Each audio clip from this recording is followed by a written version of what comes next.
Chair, and thanks to our witnesses. I wish Senator Sullivan was still here. Just one comment about his concluding remarks that Democrats have been blocking permitting reform for decades. I think Democrats have been working hand in hand with Republicans on permitting reform issues. My understanding from Democrats on the relevant committees were that those issues were closing, and there was a real possibility of finding a path forward that was bipartisan. But President Trump's decision to wage war on clean energy, especially a concerted effort to wage war against offshore wind projects, which have been repeatedly rebuffed in courts, but that has not stopped the president from attacking offshore wind, has caused the permitting reform efforts to grind to a halt.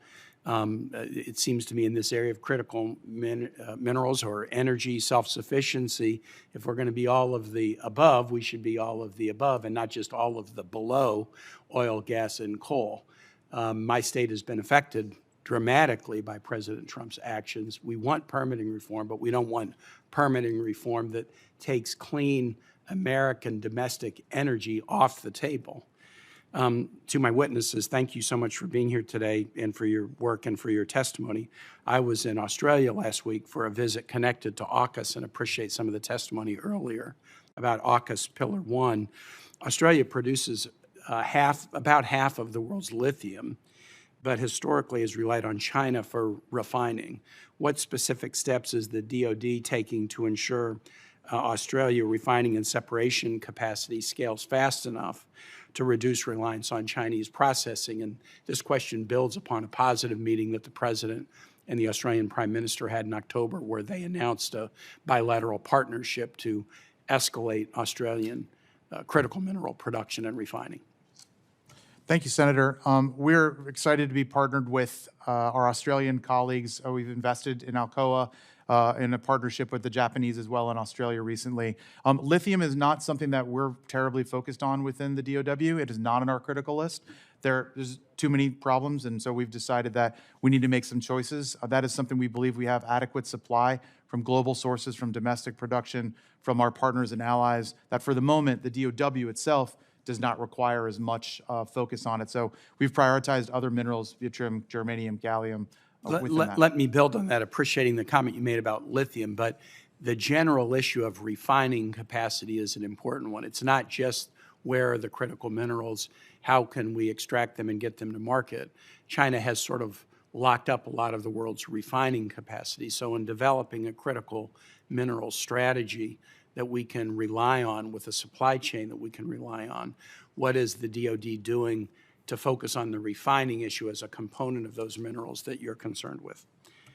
Absolutely, Senator. It's a major priority for us. We're working across, again, the value chain to make sure that for all of the critical elements that the DOW has identified, that we are investing adequately in each element to include mining, production, refining, and recycling in an adequate way. And I'll turn it over to Jeff for any specific comments on refining.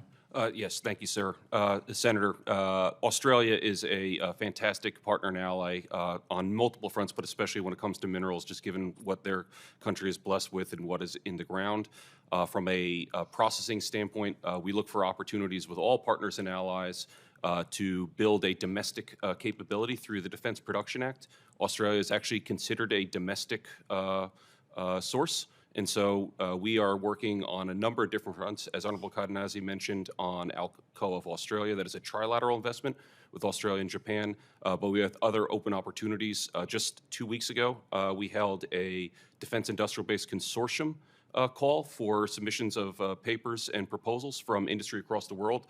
That includes Australia, and it's at all stages of production. And we welcome any participation, any cooperation, any collaboration that directly aligns with the President's agreement signed with Australia last year. One last question back to lithium. A few weeks ago, the DoD announced that 25 vendors had been invited to compete in phase 1 of a drone dominance program.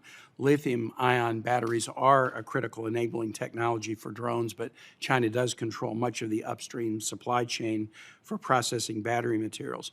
What are the requirements for the drone dominance vendors to source battery or other materials from the U.S. or allied suppliers? Thank you, Senator. The batteries issue is a critical one, not just for for drones, but for the entire supply chain for the Department of War. So minerals that go into those batteries are available, we think, for lithium more or less.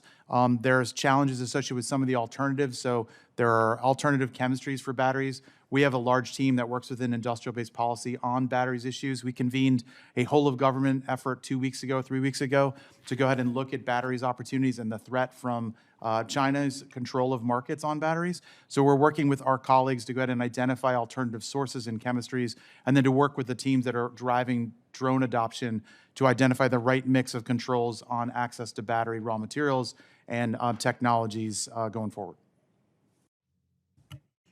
Senator Kelly.